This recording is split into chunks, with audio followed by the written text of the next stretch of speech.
Hi everyone, চলে এসেছি পরের পার্ট নিয়ে। রিতার্স লাইফে তোমাদের সবাইকে ওয়েলকাম। কেমন আছো তোমরা সবাই?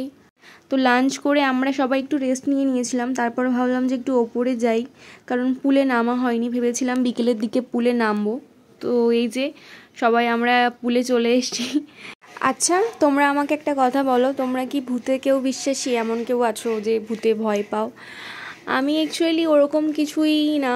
আমি ভয় ব্যাপারটা না, কিন্তু হয় না একটা নেগেটিভ এনার্জি একটা ফিল করার ব্যাপার থাকে। তো আমি জানি না, আমি এখানে আসার পর থেকে আমি ওদেরকে বলছিলাম আমি একটা নেগেটিভ এনার্জি কিছু একটা ফিল করছি। জানি না কেন, একা থাকতে ভালো লাগছিল না। তো তারপরে ও আর আমি রেডি হয়ে নিয়েছি। ওকে বললাম যে তুই মমিতাকে রেডি কর, যেহেতু আজকের ও বার্থডে গার্ল। তো রেডি করছিল, আমি এসে এদিকে চিকেন রান্না করছিলাম।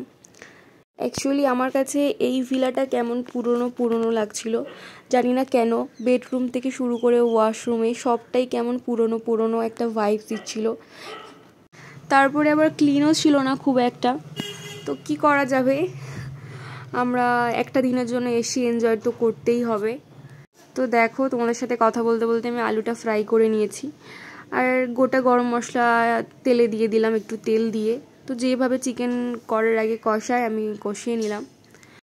আর আমাকে কেমন লাগছে তোমরা কিন্তু কমেন্ট করে জানিও।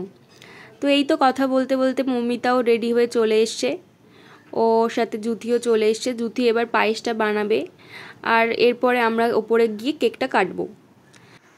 তো এই তো পায়েসটাও কমপ্লিট হয়ে গেছে, আর চিকেনটাও কমপ্লিট হয়ে গেছে।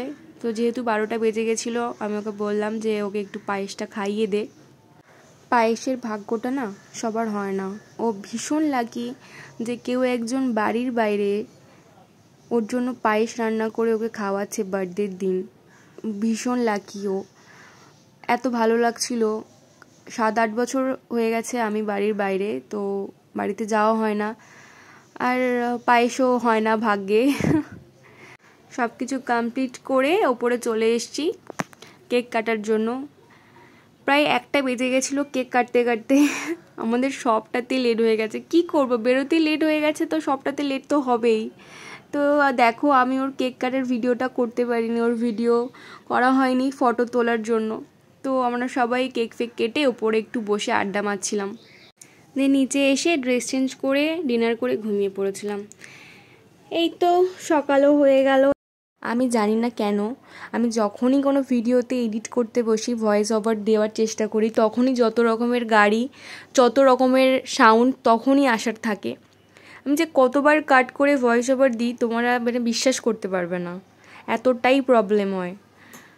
দেখছো এই জায়গাটা কতটা সুন্দর, লাস্ট ভিডিওতে তোমাদেরকে দেখিয়েছিলাম। মর্নিং এভরিওয়ান, এখন তো বৃষ্টি হচ্ছে, আমি চা খাচ্ছি বৃষ্টির মধ্যে, আর এখানে ফুল কুড়াতে এসেছি, তোমাদেরকে দেখাচ্ছি, দাঁড়াও। তো আগের দিন সন্ধ্যা হয়ে গেছিলো, তো অতটা লক্ষ্য করিনি।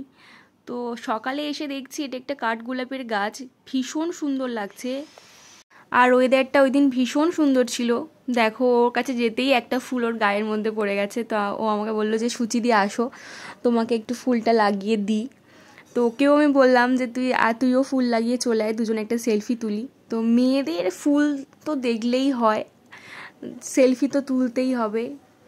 তো ব্যাস, এই তো তারপরে বেরিয়ে পড়লাম বাড়ির দিকে। তোমরা সবাই ভালো থেকো। তো তোমরা আমাকে জানিও তোমাদের কেমন লাগছে আমার এই ভিডিওগুলো। তো জানালে আমার নেক্সট টাইম ভিডিও পোস্ট করতেও ভালো লাগবে। তো সবাই ভালো থেকো, পরে আসছি আরও সুন্দর সুন্দর ভিডিও নিয়ে। টাটা।